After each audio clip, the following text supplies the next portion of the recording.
जी अस्सलाम वालेकुम। जी दुनिया में 200 से ज़्यादा ममालिक हैं। आज हम बात करेंगे कि किस किस मुल्क ने कब कब आज़ादी हासिल की और क्या क्या हुआ उस मुल्क के साथ, कितनी उसने तरक्की की, कितनी उसमें पस्ती आई, क्या क्या हुआ। देखिए 1947 में इंडिया और पाकिस्तान इकट्ठे आज़ाद हुए, 1948 में चाइना आज़ाद हुआ, 1971 में बांग्लादेश आज़ाद हुआ और 1971 में ही यूनाइटेड अरब एमिरेट्स आज़ाद हुआ। 19 की दहाई में सोवियत यूनियन से 20-21 मुल्क अलग हुए। इतनी ही मिसाल काफ़ी है। इंडिया जो 1947 में हमारे साथ आज़ाद हुआ, उसकी आप इकॉनमी देखें 546-47 अरब डॉलर के करीब है। वो हमारे साथ आज़ाद हुआ था और हम कहाँ खड़े हैं। हमारा IMF से 23वां मुआहदा हुआ है और उसकी एक किस्त अगर ना आती तो हम अपनी गवर्नमेंट मुलाजमों के जो है वो सैलरियाँ नहीं दे सकते थे। उसके बाद आ जाए 1971 में। 1971 में बांग्लादेश आज़ाद हुआ, हमसे ही टूट के आज़ाद हुआ। उसके देखें 50 अरब डॉलर से ऊपर रिजर्व है। जितने दुनिया के ब्रांड हैं वो सब उधर काम कर रहे हैं। हम लोग कहाँ खड़े हैं। हमारे मुल्क में तो कोई ब्रांड नहीं है, कोई फैक्ट्रियाँ नहीं है, हम एक गाड़ी तक नहीं बना सकते। उसके बाद आप अरब अमारात को देख रहे हैं। अरब अमारात में 7 रियासतें हैं। उनकी दुबई को आप देखें, दुबई को कहाँ से कहाँ उन्होंने पहुँचा दिया है। उनकी कितनी अच्छी इकॉनमी है।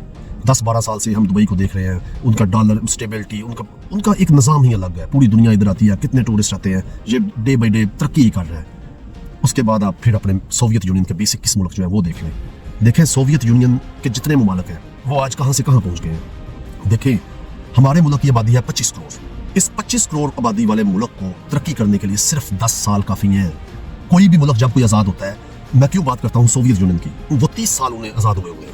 आप 20-21 ममालिक को उठा के देखें कि वो दुनिया में तरक्की पे कहाँ से कहाँ पहुँच गए हैं और हम 76 साल 75 साल हमारे आज़ादी को हो गए हैं और हम रिवर्स जा रहे हैं। इसकी वजह सिर्फ ये करप्ट जर्नैल माफिया। आपको इस बात को समझने की ज़रूरत है। 25 करोड़ वाले अवाम के मुल्क को चलाने के लिए इतना अरबों खरबों रुपए टैक्स जमा होता है कि आपका मुल्क यूरोप के किसी भी जो सबसे ज्यादा तरक्की याफ्ता मुल्क है जर्मनी की तरह, आपका मुल्क भी उसी के लेवल का होना चाहिए था। आप लास्ट डॉक्यूमेंट्रीज देखें, जर्मनी ने हमारे मुल्क से 60s की दहाई में हमसे कर्जा लिया था। यही कुछ हमारे साथ हो रहा है। ये जर्नैल डेमोक्रेसी के नाम पर इन सियासतदानों से डीलें करके इनको आगे बैठाते हैं, पीछे बैठ के ये लूटते हैं। आप इन जर्नैलों की वर्थ चेक करें। जितनी वर्थ पाकिस्तानी कौम की होनी चाहिए वो सारी की सारी वर्थ इन जर्नैलों की है। जितना पैसा पाकिस्तान से चोरी हुआ है इन जर्नैलों ने जजीरे खरीदे हैं।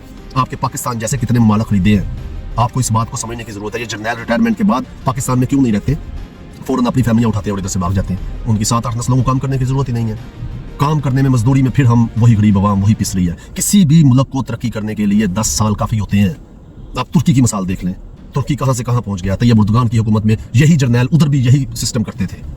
उन्होंने क्या एक दिन सिर्फ अवाम निकली और अभी तुर्की को देख लें किस तरह वो तरक्की कर रहा है। किसी भी मुल्क को तरक्की करने के लिए सिर्फ 10-12 साल 15 साल काफ़ी होते हैं। हम 75 साल में वो तरक्की नहीं कर सके।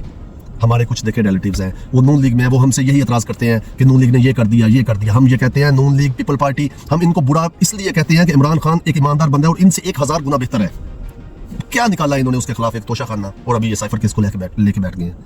हमें एक कौम होने की हैसियत से इस बात को समझने की ज़रूरत है कि हमारे साथ हो क्या रहा है, हमारा मुल्क क्यों नहीं तरक्की कर रहा। कुछ खामियां हम में भी हैं, हमें भी वो खामियां दूर करनी होगी। जब तक अल्लाह पाक कुरान में फरमाता है कि जब तक जैसी अवाम वैसे हुक्मरान, जब तक आप लोग अपने आप को नहीं बदलेंगे आपकी कौम तरक्की नहीं कर सकती, हमारा मुल्क तरक्की नहीं कर सकता।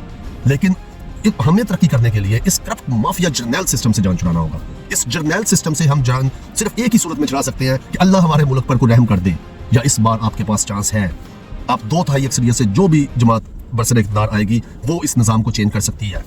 इन लोगों को इस बात का पता है कि इस बार अगर इमरान खान आ गया तो वो हमें कुचल के रख देगा, इस सिस्टम को तबाह कर देगा, इस सिस्टम को, इस माफियागिरी को खत्म कर देगा। इसीलिए ये लोग चाहते हैं कि इमरान खान को हमने हर सूरत इक़्तिदार में नहीं आने देना। ये ऐसे ऐसे जुल्म आपके मुल्क के साथ कर रहे हैं, आपके लोगों के ऊपर कर रहे हैं कि किसी भी तरीके इमरान खान दोबारा इक़्तिदार में ना आ जाए। अगर इमरान खान आ गया तो इनकी इस बार मौत है, इस सिस्टम की मौत हो जाएगी। तो खुदारा आज भी आपके पास मौका है, अपने हक के लिए निकले। आपने अपनी जिंदगी के सिर्फ 12-14 घंटे एक पोलिंग स्टेशन के बाहर देने हैं। अपने पोलिंग एजेंट्स को कभी भी अकेला नहीं छोड़ना, क्योंकि उनको भी उसी तरह अगवा किया जाएगा जैसे इनके तजवीज़ के निंदा को अगवा किया गया था। पेपर छीने गए थे। इलेक्शन डे वाले दिन इनके बहुत बड़े बड़े प्लान हैं कि कोई कुछ भी हो जाए PTI जीतने ना पाए। आपने PTI को नहीं जितवाना, आपने इस 75-76 साल बुसीदा निज़ाम को हराना है और आपने ये साबित करना है कि आपके बच्चे इनके गुलाम बन के नहीं रहेंगे। हमें तरक्की करने के लिए 10-15 साल चाहिए थे, जो इन लोगों ने हमें आज तक नहीं दिए, और सारा पैसा लूट के इस मुल्क को बर्बाद करके ये जर्नैल इस मुल्क से भाग जाते हैं। आपको इस बात को समझने की ज़रूरत है। अल्लाह हमारे मुल्क का हामी और नासर हो।